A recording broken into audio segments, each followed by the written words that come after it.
예, 여러분 반갑습니다. 어반입니다. 오늘은, 동덕이봄의 이야기를 한 번 더 하려고 하는데, 개인적으로 뭐 동덕이봄 이야기 여러 가지가 있잖아. 관련자들 다 잡혀가고 지금 난리가 났는데, 좀 이게 재밌는 현상이 하나 발생했습니다. 그 중에 하나가 뭐였냐면, 동덕이봄 이후에 동덕여대의 경쟁률이 더 올라갔다는 거지. 말 그대로 이제 동덕여대라는 거는 그런 하나의 상징적인 사건이 돼 있어. 이번에 동덕이봄은. 그리고 아무도 이제 동덕여대라고 안 부르잖아요. 뒷시간이니까 서지란 고등학교 합성해갖고 동지란이라고 부르잖아. 왜 이 동지란이 동덕이봄 이후에 서울 정시 모집에서 경쟁률을 8.44대 1로 서울 지역 여대 중에 1위를 기록했단 말이야. 이거는 좀 뭔가 좀 약간 어메이징한 그런 느낌이잖아. 그래서 오늘은 왜 이런 일들이 발생을 했는지에 대해 가지고 한번 이야기해보는 그런 시간을 가져보려고 합니다. 뉴스 자체는 한 달 넘었습니다. 한 달도 전에 나온 뉴스였는데 나도 이거 보고 좀 깜짝 놀랐거든. 그래서 당초 사람들이 느꼈던 거는 이제 와서는 동덕여대의 사건은 동덕여대만으로 끝난 게 아니라 여대라는 거 하나의 이레지미가 되어버렸단 말이야. 과거의 여대가 뭔가 좀 이제 풋풋함과 그런 나름 인기가 많아서 과거 여대는 나 이대 나온 여자야. 타짜에서 김혜수가 그러잖아, 그지? 정마담이. 근데 지금 와서는 이레지미가 되어버린 이 상황에서 왜 동덕여대에 이렇게 더 많은 사람이 평소보다 몰렸을까? 이게 좀 신기하더라고. 그래서 기사를 읽어봤지. 기사를 읽어보니까 동덕여대는 서울여대 중에서는 경쟁률이 8.44대 1로 가장 높은 수치를 기록했고 서울 지역 대학 전체 경쟁률에서도 세 번째를 인서울대학 전체에서도 세 번째로 높았다 하더라고. 그래서 이는 동덕여대가 서울 지역 내에서 탄탄한 학문적 입지를 유지하고 있음을 보여준다라는 과연 그럴까? 그래서 동덕여자대학교 입학 관계자는 이번 정시 모집의 결과는 우리 대학이 제공하는 학생 중심의 학업 환경과 체계적인 교육 헌신과 성과를 반영한 것이라며 앞으로도 우수한 인재를 양성하기 위해 최선을 다하겠다. 야, 앞으로도 이제 뭐기에 귀검사, 꽝강좌 이런 사람 나온다는 거야. 그래서 이번 결과는 수험생과 학부모들로부터 동덕여자대학교의 학문적 우수성과 미래지향적인 교육 방향성이 인정받은 결과로 결국에는 이런 경쟁률이 나왔다라고 하는데 아니죠. 개소리죠. 그래갖고 뭐 이제 말이 되는 소리를 해라. 내 이래갖고 내 진짜 내 언론인들 내가 좋아할 수가 없다. 이 입만 열면 아주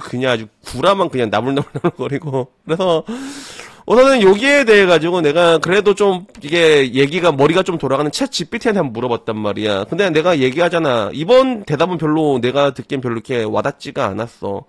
그래가지고 여러분들도 챗 GPT의 의견을 들어보고 내 의견을 한번 들어보고 어느 쪽이 더 그럴싸한지 한번 여러분 나름대로 투표를 좀 해줬으면 좋겠어. 그래서 챗 GPT한테 물어봤지. 동덕여대 경쟁률이 더 높아진 이유가 뭐라 생각해? 그러니까 동덕여대 경쟁률 상승은 여러 가지가 복합적으로 작용한 것으로 보이는데 주요 원인은 일단은 첫 번째 모집 인원 감소. 이거는 큰 것 같아. 그래서 2024학년도에는 모집 인원이 대폭 감소했다 하더라고. 모집 인원이 줄어드니까 당연히 경쟁률 상승으로 이어졌고 합격에 필요한 성적 기준도 높아진 결과가 됐다라고 얘기가 하더라고.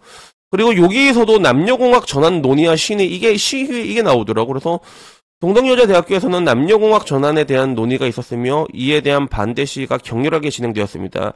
이러한 이슈는 학교에 대한 관심을 높였고 결과적으로 지원자 수 증가에 영향을 미쳤을 수 있다. 여기서부터 좀 약간 그리고 그 나머지는 뭐 이제 수능 최저 기준 변화 뭐 요런 식으로 있었고 여기에 대해서 한번 물어봤거든. 그러면 동덕여대의 이 동덕이봄 사태가 그러면 동덕여대에 이 어떤 영향을 미쳤을까라고 했을 때 이런 시위 이슈가 지원율에 미치는 영향은 제한적일 수 있다라고 얘기를 하더라고. 그래서 학교 내부에서 남녀 전환을 둘러싼 반대 시위가 있었고 일부 학생들은 행보가 언론을 통해 부정적으로 비춰졌지만 이런 요소가 대학 지원율에 직접적으로 큰 영향을 미친다고 단정하기는 어렵다. 그 이유는 입시를 준비하는 수험생들은 학교의 교육 프로그램, 취업 지원, 교소진 소진을 더 중점적으로 고려하는 경우가 많다. 그렇기 때문에 직접적인 영향을 미친다는 명확한 데이터가 부족하고 특정 학과에서는 취업보다 교소진과 전공 커리큘럼을 더 중요하게 여긴다고 하더라고. 취업보다 교서준과 전공 커리큘럼을 더 중요하게 여긴다. 예체능은 그럴 수도 있을 수도, 그런 경우가 있을 수도 있을 것 같긴 해. 예체능 같은 경우는.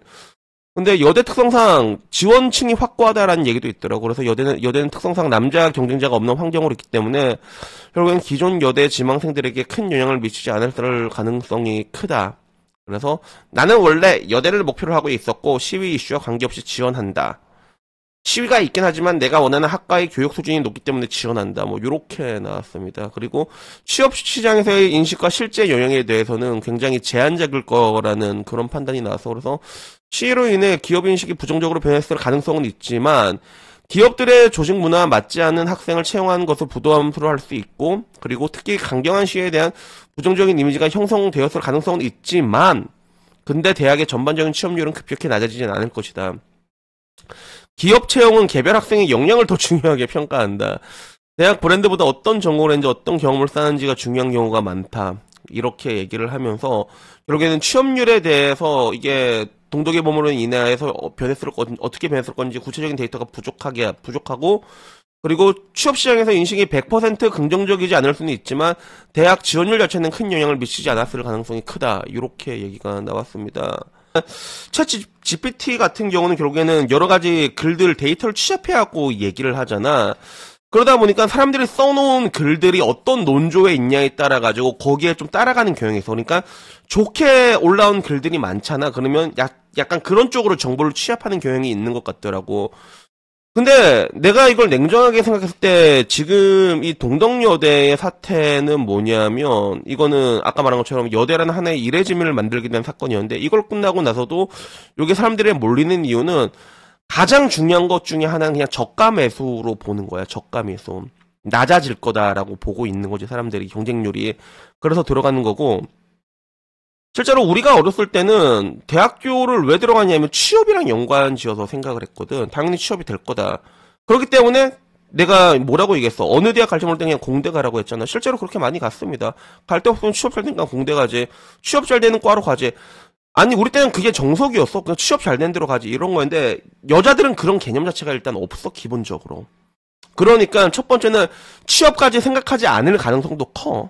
않을 가능성도 크고 그리고 내가 보기에 더 큰 건 뭐냐면 그거야. 그거 여성들이 여러분들의 생각보다 되게 무시무시한 게 하나가 있는데 그게 뭐냐면 지방 사는 여자들이 서울을 향한 상경하고 싶은 꿈이 그게 굉장히 큽니다. 그게 남자도 그런 애들이 있긴 있거든. 근데 남자보다 그 열망이 훨씬 많아 여자가 보통. 그리고 특히 그게 어디로 가면 갈수록 더 심해지냐면 시골로 가면 갈수록 뭐 제주도라던가 이런 데 있잖아. 제주도는 그래도 좀 괜찮지. 큰 섬이지. 그거 말고도 이제 진짜 이상한 욕지도 이런 데 있잖아. 우리가 알도 모르는 그런 데에 있는 외딴 데에 있는 사람들일수록 그쪽을 탈출하고 싶어 합니다. 거의. 그 열망이 엄청 강하거든. 그러다가 이런 동덕의 사태가 터졌으니까 일단 저기 좀 낮아지지 않을까? 일단 가볼까? 일단은 서울로 가는 게 인생의 목표인 사람들이기 때문에 나는 일단 이게 가장 컸을 거라는 생각이 들어. 그 뒷일에 취업에 부정적인 영향이나 뭐고 몰랑 그거는 이렇게 되는 거고. 그리고 그걸 떠나갖고 요새는 여자들이 내가 느낀 게 몸을 파는 것도 별로 이렇게 무서워하지 않아. 그래 증명형 옛날 채널에 나왔던 여자 보면 마치 그거잖아. 어머 빵이 없으면 피자를 먹으면 되잖아요. 약간 이런 것처럼 어머 돈이 없으면 몸을 팔면 되잖아요. 약간 이런 생각을 가진 사람이 진짜 많거든. 그러면 그런 사람들의 입장에서는 어떻게 돼야 돼? 더더욱더 서울로 가야 되는 거야. 왜? 뷰댕이를 팔아도 서울에서 팔아야지 화끈하게 팔 수 있단 말이야. 기회의 땅이 바로 어디야? 서울이라는 거지. 그래서 내 아는 결국엔 이 부분들이 가장 크다고 봐. 이번에 수능을 한 44만 명 쳤다고 하더라고. 그러면 그 중에 22만 명 여자일 거 아니야. 그리고 그 중에 11만 명은 어디에 있을 거야? 지방에 있을 거 아니야. 맞잖아. 그 11만 명의 자녀 중에서 그런 뭔가 이제 그런 소득권 드림을 1%만 지원을 한다고 해도 그게 이미 1000명이 돼버리거든, 그게. 그래갖고 내가 보기엔 이런 것들이 복합적으로 작용된 게 아닐까 싶고, 그리고 취업이라던가 이런 걸 생각을 해 두잖아. 그러면 지금 여대를 갈 수가 없습니다, 지금. 결국에는 대학을 가는 가장 근본적인 이유, 지식의 산하탑 주가시고 그냥 취업 때문에 가는 가장 큰 건 취업이란 말이야. 근데 그런 환경에서 동덕여대를 지원한다? 이거 완전히 자살행위거든, 이걸. 부모가 허락해준 것도 되게 신기하다, 난 이게 진짜. 그래가지고, 제가 보기엔 이런 이유가 아닐까 싶습니다. 물론 이거 말고도 여러 가지 복합적인 이유가 있겠지만, 근데, 챗 GPT가 말하는 내용보다는 저는 내가 말하는 게 조금 더 근접하지 않을까. 나는 뭐 거기에 더 가깝다는 생각이 문득 들어가지고, 얘기를 한번 해봤습니다. 그러다 저는 오늘 여기까지고요. 다음에는 조금 더 재밌는 이야기로 찾아뵙도록 하겠습니다. 이상입니다. 감사합니다. 땡큐!